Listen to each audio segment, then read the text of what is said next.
क्यों नहीं मिलेगी? बार काउंसिल से मदद मांगेंगे, हमारी बरेली बार देगी। हमारे बरेली बार में ऐसे ऐसे साथी हैं जो पैसा देने को तैयार हैं, उनके पास चैम्बर्स नहीं, वाकई में उनको चैम्बर्स की आवश्यकता है, तो उनको चैम्बर हर कीमत पर दिलाया जाएगा, निर्माण करके हम लोग दिलवाएंगे जाती हैं। तो वकालत में कोई छोटा और कोई बड़ा नहीं, या जो भी काम होता है वो सब ऑनलाइन हो तो ओपन जो है वो भ्रष्टाचार मेरे हिसाब से संभवतः कम है। मैं उपाध्यक्ष पद का प्रत्याशी हूँ उलाशीराम गंगवार, सारे साथी लोग मुझे वोट करें। दोस्तों नमस्कार, आप देख रहे हैं इंडस न्यूज़ 24x7। मैं हूं संतोष शाक्य। अभी बार एसोसिएशन के चुनाव अपने चरम पर हैं और प्रचार भी चल रहा है, तो मेरे साथ एडवोकेट उलाशीराम गंगवार जी हैं। उनसे हम बात करेंगे। उपाध्यक्ष पद के लिए बरेली बार एसोसिएशन में चुनाव लड़ रहे हैं और चुनाव की तारीख भी बहुत करीब है, 20 दिसंबर को ही चुनाव है। तो हम उनसे बात करेंगे किन मुद्दों को लेकर चुनाव लड़ रहे हैं, क्या क्या बदलाव चाहते हैं, कैसे जो वकील हैं उनकी जो 1000 से ऊपर संख्या बरेली में वकीलों की, तो कैसे उन्हें समझा रहे हैं अपनी बात। तो सर, आप लंबे समय से वकालत कर रहे हो, उपाध्यक्ष के लिए आप चुनाव लड़ रहे हैं, तो क्यों आपने डिसाइड किया आपको चुनाव लड़ना चाहिए, क्या कारण रहे? एक्चुअली चुनाव लड़ने का कारण ये रहा, मैंने देखा कि बरेली बार एसोसिएशन में हमारे न्यू कमर साथियों को और बुज़ुर्ग साथियों को बड़ी समस्याएं हैं, जैसे कि साफ़ सफाई की बेहतर व्यवस्था ना होना और समय समय पे गत आंदोलन, कोर्टों में भ्रष्टाचार, प्लस साथियों के लिए बड़ी समस्याएं होती हैं। वो तो उन सब के लिए मेरे विचार में आया। बाकी साथी लोगों ने भी मेरा उत्साहवर्धन किया कि आप चुनाव लड़िए, हम आपके साथ हैं। तो बहुत सारे साथियों ने, बुज़ुर्गों ने, युवाओं ने और महिला अधिवक्ता साथियों ने भी मुझे सपोर्ट करने का वादा किया कि आप चुनाव लड़िए, हम आपके साथ हैं। इसलिए मेरा भी मन हुआ तो मैं चुनाव लड़ रहा हूँ उपाध्यक्ष पद के लिए। तो आप उपाध्यक्ष का चुनाव लड़ रहे हैं, किन किन मुद्दों को लेकर वकीलों के बीच जा रहे हैं? क्या समस्याएं आपको लगती हैं कि वकीलों की समस्याएं हैं बार में, या बार में क्या क्या समस्याएं हैं जिनको लेकर आप बात कर रहे हैं एडवोकेट से? नहीं, एक्चुअली बार में समस्याएं तो बहुत हैं। जो हमारे प्रतिनिधि चुने हुए हैं उन लोगों ने भी कुछ काम किए हैं, कुछ रह गए हैं।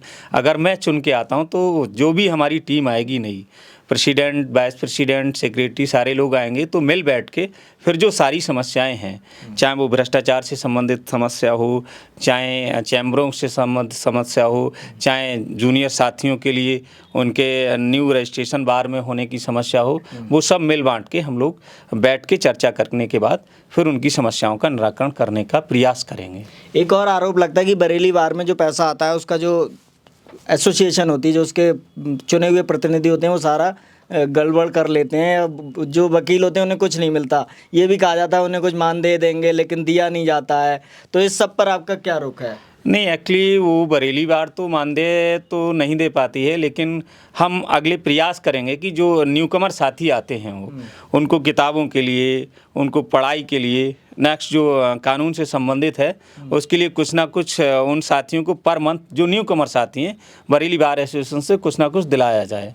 और उनकी जो मेंबरशिप फ़ीस है, इस समय 1150 रुपये है, उस मेंबरशिप फ़ीस को कम किया जाए।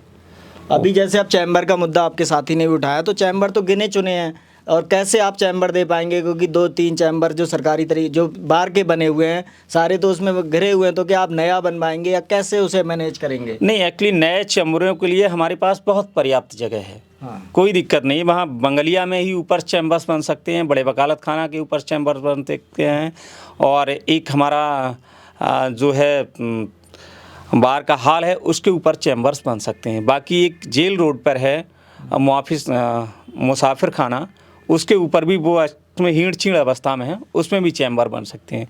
कुछ अध्यक्ष पद के प्रत्याशी हैं, एक माननीय हरित जी, उन्होंने कहा भी कि मैं अपनी माता जी के नाम पे उन चैम्बर्स का निर्माण कराऊंगा।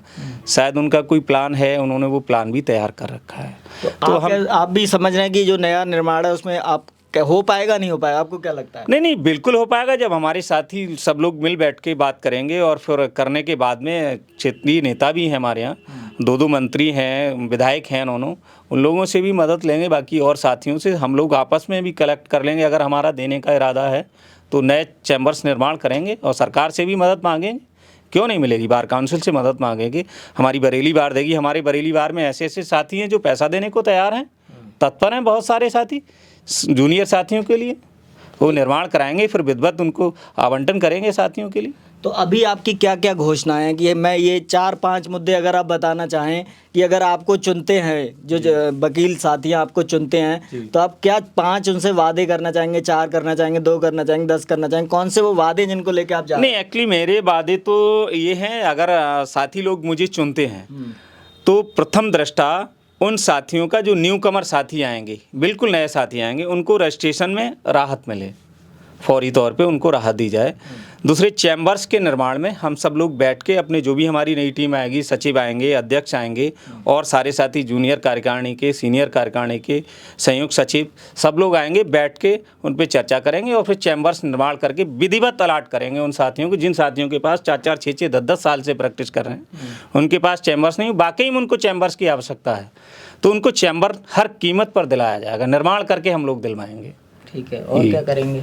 बाकी बेहतर साफ सफाई, एक तो साफ सफाई हमारे यहाँ शौचालयों में नहीं रहती है, महिलाएं अधिवक्ता हैं, हमारी बहनें हैं, बाकी पुरुष साथी हैं, हमारे मित्र हैं, कुछ जूनियर साथी हैं, तो उनके लिए बेहतर शौचालय की व्यवस्था, साफ सफाई हो सभी चैम्बर्सों में, वो हम कोशिश करेंगे कि वो लगातार साफ सफाई में रहें। तो ये तो आपके वादे हो गए। एक और मैंने मुद्दा उठाया था, उनके साथ भी उठाया था कि जो कमज़ोर वर्गों से लोग आते हैं, खासकर ओबीसी, एससी, एसटी से, तो वो कमज़ोर भी होते हैं, उनके पास पैसे भी नहीं होते, कई बार उनकी पढ़ाई में ही बहुत दिक्कत होती है, तो चूंकि उनकी हिस्सेदारी भी नहीं है, वकालत में बहुत कम है, जातियाँ जो कमज़ोर जातियाँ, तो उनके लिए कोई विशेष प्रावधान बार करता है, नहीं करता है, या उनके लिए फ़ीस माफ़ की जा सकती है, बहुत कुछ किया जा सकता है, तो उन पर कहीं बात होती नहीं दिखती है, क्योंकि सारी ऊंची जातियों के लोग पूरे वकालत में और जो जुडिशरी है उसमें कब्जा जमाए बैठे हैं, तो उन पर बात क्यों नहीं होती है, उनको लिए कुछ विशेष क्यों नहीं किया जाता? नहीं, एक्चुअली देखिए, जो आपने बताई छोटी जातियाँ, तो वकालत में कोई छोटा और कोई बड़ा नहीं होता, लेकिन सर हिस्सेदारी तो नहीं है ना उनकी, 90% होता है ना। नहीं, बिल्कुल ये बात आपकी सही है, हिस्सेदारी नहीं है, उन साथियों को हम इकट्ठा करेंगे, प्रयास करेंगे कि हमारी लोगों की भी हिस्सेदारी हो, बाहर में भी हिस्सेदारी हो, हर जगह हिस्सेदारी हो, क्योंकि हमेशा देखिए ऊंची जातियों के लोग चुने चले जाते हैं, और हम लोग देश में बात होती है ना, सोशल जस्टिस मिनिस्ट्री बन गई है अब तो, लेकिन जुडिशरी में कोई सोशल जस्टिस की बात क्यों नहीं होती है? नहीं, ये तो देखिए मेरे बस की बात नहीं है, ये तो आगे का मुद्दा है, लेकिन होना चाहिए मेरे हिसाब से, सबको भागीदारी मिलनी चाहिए, सारी वर्गों को भागीदारी सभी को भागीदारी मिलनी चाहिए, चाहे वो एससी हो, ओबीसी हो, माइनॉरिटी हो, सबको हिस्सेदारी मिलना चाहिए। एक और मुद्दा है कि भ्रष्टाचार का जो मुद्दा है, तो उस पर कैसे आप काम करेंगे, कैसे उसे कम करेंगे, जो पैसा आता है उसको कैसे मैनेज करेंगे? नहीं, भ्रष्टाचार का एक्चुअली जो पैसा आता है बाहर में, वो विधिवत, मैं चाहूँगा कि सारा काम जो है अब ऑनलाइन हो रहा है, दुनिया जमाना ऑनलाइन है, तो हमारी बाहर से जो वकालतनामे, पर्चा पैरवी या जो भी काम होता है वो सब ऑनलाइन हो, तो ओपन जो है वो भ्रष्टाचार मेरे हिसाब से संभवतः कम हो जाएगा। तो आप बाकी कोई भ्रष्टाचारी ऐसा लगता नहीं, कोई भ्रष्टाचार हुआ हो, लोग आरोप प्रत्यारोप, चुनाव का दौर है, लगाते हैं, उसमें कोई ऐसा नहीं है। तो सारी जो प्रक्रियाएं उन्हें ऑनलाइन करने का प्रयास आप करेंगे? बिल्कुल भरसक प्रयास करूंगा मैं अपनी टीम के साथ, जो मेरे सीनियर अध्यक्ष आएंगे, सचिव आएंगे और वरिष्ठ उपाध्यक्ष आएंगे, मैं तो उपाध्यक्ष के लिए लड़ रहा हूँ, कनिष्ठ साथी आएंगे, वरिष्ठ कार्यकारिणी के साथी आएंगे, सभी के साथ मिल बैठ के जनरल हाउस करेंगे, जनरल हाउस में बैठ के, वरना हर मंथली बैठक होगी, उसमें प्रस्ताव रखेंगे, प्रस्ताव पास करा के सब जो है ऑनलाइन कराने की कोशिश करेंगे। ठीक है, तो ये आप इंडस न्यूज़ के माध्यम से क्या मैसेज देना चाहेंगे? बहुत से लोग इस वीडियो को देखेंगे, वकील देखेंगे, तो क्या उन्हें आप मैसेज देना चाहेंगे? देखिए, मैं तो यही मैसेज देना चाहूँगी, मैं उपाध्यक्ष पद का प्रत्याशी हूँ, हुलाशीराम गंगवार, सारे साथी लोग मुझे वोट करें और अधिवक्ता बहनें भी वोट करें। मैं अधिवक्ता बहनों से विनम्र निवेदन करता हूँ कि वो मुझे वोट करें और विजय बनाएं। मैं उनकी आकांक्षाओं पे, अपेक्षाओं पे खरा उतरने का भरसक प्रयास करूँगा।